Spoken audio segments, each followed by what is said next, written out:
সুপ্রিয় উচ্চ মাধ্যমিক ভূগোলের ছাত্রছাত্রীরা, যারা 2025-এ পরীক্ষা দিতে চলেছ তাদের জন্য আজকের ফাইনাল সাজেশন এক্সপার্ট টিচারদের তৈরি তোমাদের যে অধ্যায়ভিত্তিক ভূগোলের সাজেশন, এটা কিন্তু অবশ্যই কমন আসবে।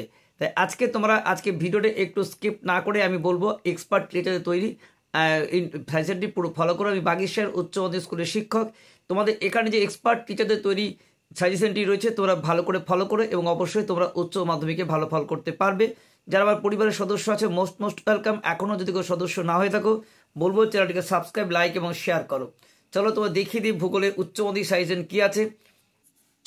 18 মার্চ 2025 মঙ্গলবার তোমাদের কিন্তু ভূগোল পরীক্ষা। তো তোমাদের 70 নম্বর ভূগোল পরীক্ষা বসতে 30 নম্বর প্র্যাকটিক্যাল ও প্রজেক্ট থাকে। এগুলো তোমাদের ধারাবাহিকভাবে বলা হচ্ছে। একদম অধ্যায়ভিত্তি দেখো, প্রথম অধ্যায় যে নাম আছে ভূমিরূপ প্রক্রিয়া এবং সংশ্লিষ্ট ভূমিরূপ। কী কী প্রশ্ন আছে? 1 নম্বরে ক্রিয়েটিক স্তর কাকে বলে? 2 নম্বর প্রবাল প্রাচীর গড়ে ওঠার দুটি কারণ। 3 নম্বরে যে গিজার কি। 4 নম্বর অ্যাকুইফার কাকে বলে। তারপরে তোমার আরোহণ প্রক্রিয়া বলতে কি বোঝো। প্রত্যেকটি প্রশ্নের পাশে মানও লেখা আছে। দেখো আরেকবার দেখিয়ে দিচ্ছি তোমাদের। প্রথমে ক্রিয়েটিক স্তর বলতে কি বোঝো, এটার মান হচ্ছে 2। প্রবাল প্রাচীর গড়ে ওঠার কারণ মান 2। নগ্নিভবন বলতে কি বোঝো, মান 2। সম্মুখ তটভূমি ও পশ্চাৎতরের পার্থক্য, এর 2। পরের প্রশ্ন অ্যাকুইফার ও অ্যাকুইক্লুড এর পার্থক্য লিখো। ঠিক আছে, এর মান তোমাদের 3। তারপরে প্রশ্ন তোমাদের হচ্ছে, দেখো নেক্সট কোশ্চেন হচ্ছে তোমাদের রিয়া ও ফিওড উপকূল 4টি পার্থক্য 2, 3 দুটোই আসতে পারে। তারপরে তোমাদের হচ্ছে তোমাদের 10 নম্বরে যে প্রশ্নটি আছে সমুদ্র তরঙ্গ ক্ষয় এবং ক্ষয়কার্যের ফলে ভূমিরূপ গড়ে ওঠার কারণ, এটা তোমাদের পুরো 7 নম্বর আসতে পারে। ঠিক আছে, প্রশ্নগুলো ঠিক করে দেখে রাখো। দ্বিতীয় অধ্যায় ক্ষয়চক্র থেকে তোমাদের যে প্রশ্নগুলো আছে, দেখো ফার্স্ট কোশ্চেন ক্ষয়ের শেষ সীমা বলতে কি বোঝো, এটা 2। মোনারণ কি, এটা 2। ভূমিরূপের পুনর্যৌবন লাভ বলতে কি বোঝো, পুনর্যৌবন লাভ কিভাবে ঘটে, এটা 2 নম্বর হতে পারে। প্রশ্ন 4 স্বাভাবিক ক্ষয়চক্রের নিয়ন্ত্রকগুলি কি কি আলোচনা করো। 5 নম্বর ডেভিস বর্ণিত ক্ষয়চক্রের শর্তগুলি এবং এটা খুব ইম্পর্টেন্ট স্টার দিয়ে রাখো, ডেভিসের ত্রয়ী বলতে কি বোঝো। তারপরে প্রশ্ন হচ্ছে তোমাদের যে ক্ষয়চক্রের বার্ধক্য পর্যায়ের বৈশিষ্ট্যগুলি বর্ণনা করো, 3 নম্বর। তারপরে তোমাদের আছে ডেভিসের ক্ষয়চক্রের যৌবন অবস্থার বৈশিষ্ট্য।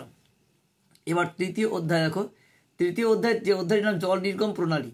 এখান থেকে প্রথম প্রশ্ন হচ্ছে বৃক্ষরূপী জল নির্গম প্রণালীর সঙ্গে ভূগাঠনিক সম্পর্ক বিশ্লেষণ করে দেখাও। 2 নম্বর হচ্ছে তোমাদের অধ্যাপকিত নদী বলতে কি বোঝো, 2 নম্বর কোশ্চেন। 3 নম্বর জল নির্গম প্রণালীর সঙ্গে তার নিজস্ব ভূতাত্ত্বিক গঠনের উদাহরণ ব্যাখ্যা করো, এর নাম্বার 3। তারপরে তোমাদের 4 নম্বর আছে অঙ্গুরীয় জল নির্গম প্রণালী বলতে কি বোঝো, পরবর্তী এবং বিপরা নদী বলতে কি বোঝো, এর মান 4। তারপরে 5 দেখো নদীর পুনর্যৌবন লাভ ফলে যে গঠিত ভূমিরূপগুলি চিত্রসহ ব্যাখ্যা করো, এর নাম্বার 4। তারপরে তোমার আছে মৃত্তিকা। মৃত্তিকা অধ্যায় 4, এর থেকে কী কী প্রশ্ন আছে। 1 নম্বর মৃত্তিকা সংরক্ষণের বিভিন্ন পদ্ধতিগুলি সংক্ষেপে আলোচনা করো, মান 2। সেকেন্ড কোশ্চেন ল্যাটারাইজেশন বলতে কি বোঝো, মৃত্তিকা পরিলেখ বলতে কি বোঝো, মান 4। ইলুভিয়েশন অ্যালুভিয়েশনের পার্থক্য, এর মান 3। তারপরে হচ্ছে পেডোকেল ও পেডেলফার মৃত্তিকার পার্থক্য, মান 3। তারপরে মৃত্তিকা সৃষ্টিতে জলবায়ু ও আদিশিলার ভূমিকা, এটার মান 4। তারপরে আঞ্চলিক ও আন্তঃক্রান্তীয় অনাঞ্চলিক মাটির সংজ্ঞা, 4। তাহলে অ্যান্টিসল এবং মলিসর চার্নজের মৃত্তিকার একটি করে বৈশিষ্ট্য, এর মান 2। তারপরে তোমাদের হচ্ছে বায়ুমণ্ডল অধ্যায় 5, ফার্স্ট কোশ্চেন মৌসুমী বায়ুর ওপর জেট বায়ুর প্রভাব, এটা খুব ইম্পর্টেন্ট স্টার দিয়ে রাখো। জঙ্গল উদ্ভিদের শ্রেণী বিভাগ আলোচনা করো এবং পরিবেশের সাথে এদের অভিযোজন সম্পর্ক আলোচনা করো, মান 5। তারপরে তোমার হচ্ছে 3 নম্বর কোশ্চেন লবণাম্ব উদ্ভিদের অভিযোজনগত বৈশিষ্ট্যগুলি আলোচনা করো, এর মান 3। পরের প্রশ্ন 4 দেখো ঘূর্ণবাদ প্রতিভা ঘূর্ণবাদের পার্থক্য, এর মান 3। প্রশ্ন 5 জেট বায়ু প্রবাহের 3টি বৈশিষ্ট্য। প্রশ্ন 6 নাতিশীতোষ্ণ ঘূর্ণবাতের জীবনচক্র উপযুক্ত চিত্রসহ আলোচনা করো, 5। প্রশ্ন 6 ক্রান্তীয় ঘূর্ণবাত ও নাতিশীতোষ্ণ ঘূর্ণবাতের মধ্যে পার্থক্য লিখো, ITCZ কি। তারপরে তোমাদের আছে ষষ্ঠ অধ্যায় জীববৈচিত্র্য নাম। কী কী প্রশ্ন আছে। ফার্স্ট কোশ্চেন ইকো ট্যুরিজম কি, জীববৈচিত্র্যের সংজ্ঞা দাও। সেকেন্ড কোশ্চেন জীববৈচিত্র্যের জিনগত বৈশিষ্ট্য ও প্রজাতিগত বৈচিত্র্যের সংক্ষিপ্ত টিকা এবং সংক্ষেপে জীববৈচিত্র্যের গুরুত্ব, এটা নাম্বার 4+3। পরে কোশ্চেন ইনসিটু আর এক্সিটু সংরক্ষণের পার্থক্য এবং জীববৈচিত্র্যের গুরুত্ব 3+3। পরে সপ্তম অধ্যায়ে দুর্যোগ ও বিপর্যয় থেকে কী কী আছে। 1 নম্বর কোশ্চেন মেঘভাগা বৃষ্টি কি, 2 নম্বর প্রশ্ন মান এটা। দুর্যোগ ও বিপর্যয়ের মধ্যে দুটি পার্থক্য এবং বন্যাকে আধা প্রাকৃতিক দুর্যোগ বলা হয় কেন, 3+2। তারপরে হচ্ছে প্রশ্ন 3 বিপর্যয়ের ব্যবস্থাপনার বিভিন্ন পর্যায়গুলি আলোচনা করো। PMR বলতে কি বোঝো, মান 3+2। তারপরে প্রশ্ন 4 হরপাবান বলতে কি বোঝো, এর প্রশ্নের মান 2। তারপরে অর্থনীতি ভূগোল দেখো, অর্থনীতি ভূগোল থেকে তোমাদের যে প্রশ্ন উচ্চ মাধ্যমিক অর্থভূগোল যে সকল অধ্যায়গুলি আছে সেগুলি থেকে তোমাদের যে একদম 2025 সালের গুরুত্বপূর্ণ ছোট ও বড় প্রশ্নগুলি দেখে নাও। অষ্টম অধ্যায়ের নাম হচ্ছে অর্থনৈতিক ক্রিয়াকলাপ। এখানে তৃতীয় পর্যায় বা কোয়াটারনারি ও কুইনারি অর্থনৈতিক কার্যাবলী কাকে বলে, 3। তারপরে সেকেন্ড কোশ্চেন কোয়াটারনারি ও কুইনারি অর্থনৈতিক কার্যাবলীর সঙ্গে বৈশিষ্ট্যগত পার্থক্য, মান 2। তারপরে তোমার হচ্ছে নবম অধ্যায় কৃষিকাজ। ফার্স্ট কোশ্চেন শস্য সমন্বয় বলতে কি বোঝো, নিবিড় জীবিকা সত্তাভিত্তিক কৃষি পদ্ধতিতে মাথাপিছু উৎপাদন কম কেন, 2+3 মান। প্রশ্ন 2 ভারতে নীল বিপ্লব বলতে কাকে বলে, মিশ্র কৃষি বৈশিষ্ট্য, 2+2। প্রশ্ন 3 দক্ষিণ ভারতে কফি চাষের উন্নতির কারণগুলি আলোচনা করো। ব্যাপক কৃষি প্রধানত রপ্তানি ভিত্তিক হওয়ার কারণ, এটা 4+3। ভূমধ্যসাগরীয় অঞ্চল ফল উৎপন্ন বিখ্যাত কেন, মার্কস 3। ভারতীয় কৃষিতে সবুজ বিপ্লবের দুটি সুফল কুফল এবং ট্রাক ফার্মিং কি, মার্কস 4+2। প্রশ্ন তোমাদের হচ্ছে 6 নম্বর শ্রীলঙ্কার নারকেল উৎপাদনে অগ্রণী কেন, জীবিকা সত্তাভিত্তিক ও বাণিজ্য কৃষির বৈশিষ্ট্যগত পার্থক্য, এর মান হচ্ছে 3+4 = 7। প্রশ্ন 7 ভারতের নীল বিপ্লব কাকে বলে, মিশ্র কৃষি বৈশিষ্ট্য, 2+2।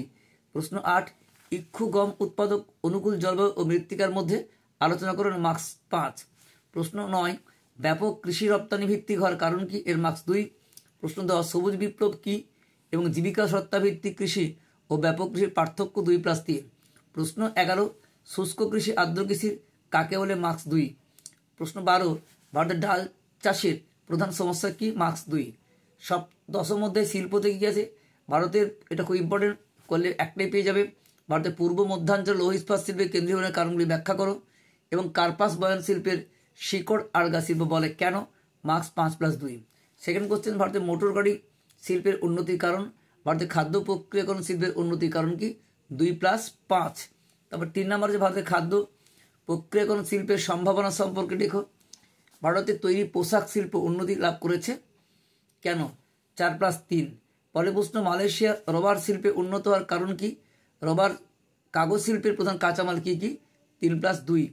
তারপরে প্রশ্ন 5 ভারতের পশ্চিম অঞ্চলে পেট্রোরসায়ন শিল্পের উন্নতির কারণ ব্যাখ্যা করো, মার্কস 4।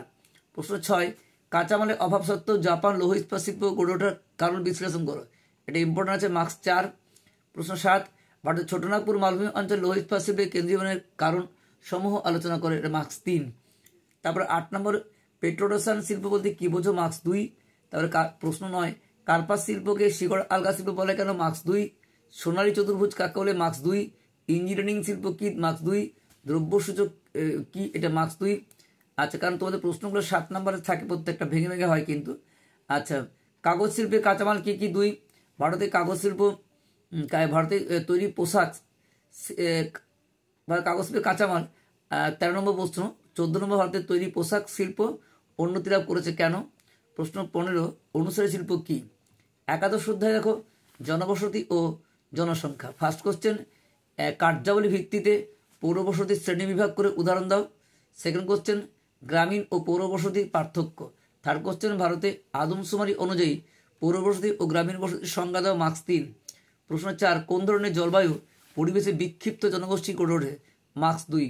প্রশ্ন 5 বিশ্বব্যাপী জনসংখ্যা বন্টনের উপর পরিব্রাজনের প্রভাব, মার্কস 3। প্রশ্ন 6 মানুষ জমির অনুপাত কাকে বলে, কাম্য জনসংখ্যা কাকে বলে ও দুটি বৈশিষ্ট্য, মার্কস 2+2। তারপরে ভারতের নগরায়নের সমস্যা, মার্কস 3। প্রশ্ন 8 জনসংখ্যা বিস্ফোরণ কি, মার্কস 2। জনসংখ্যা প্রশ্ন 9 জনসংখ্যা ও মানুষ জমির অনুপাতে পার্থক্য, মার্কস 2। প্রশ্ন 10 রৈখিক জনবসতি গড়ে ওঠার কারণ, মার্কস 2। জনাকীর্ণতা ও স্বল্পা এবং জনস্বল্পতা কাকে বলে, মার্কস 2। শূন্য জনসংখ্যা কাকে বলে, ভারতের আদমশুমারি অনুযায়ী মহানগরের সংখ্যা 2+1। এবারে দ্বাদশ অধ্যায় যে অধ্যায়টির নাম ভারতের পরিকল্পনা অঞ্চল। 1 নম্বরে মাইক্রো ম্যাক্রো বৃহৎ এবং ক্ষুদ্র পরিকল্পনা অঞ্চলের মধ্যে প্রভেদ কি? মার্কস 2। তারপরে হচ্ছে তোমার হলদিয়া নাম্বার 2, হলদিয়া বন্দর গড়ে ওঠার কারণ, মার্কস 2। প্রশ্ন 3, ভারতের পরিকল্পনা অঞ্চলের স্তরক্রম আলোচনা করো, মার্কস 2। তাহলে মোটামুটি তোমাদের যে বিষয়টা ছিল সেটা পুরো তোমাদের দেখিয়ে দিলাম। তাহলে প্রিয় ছাত্রছাত্রীরা, উচ্চ মাধ্যমিক ভূগোল যারা চিন্তিত তাদের এক্সপার্টদের তৈরি অধ্যায়ভিত্তিক সাজেশনটি তোমাদের সামনে শেয়ার করলাম। ভালো করে পড়াশোনা করো এবং তোমাদের যে কোনো প্রশ্ন জানতে হলে আমাদের যে টেলিগ্রাম চ্যানেল আছে t.me/Bagis Education, ডেসক্রিপশনে লিঙ্ক করলে তোমার সদস্য হবে এবং তোমাদের সফলতাই একমাত্র কাম্য। আর যাওয়ার আগে একটাই বলতে চাই যে আরও বেশি পরিমাণে লাস্ট মিনিট সাজেশন পেতে হলে এবং শেষ মুহূর্তে আপডেট পেতে হলে অ্যান্সার সহ তোমাদের অবশ্যই সঙ্গে থাকতে হবে। প্রিয় বন্ধু ও বান্ধবীদের মধ্যে প্রচুর শেয়ার করো। আর যারা সদস্য আছো মোস্ট ওয়েলকাম। দেখা হচ্ছে নেক্সট ভিডিওতে। এই পর্যন্ত সকলে ভালো থেকো।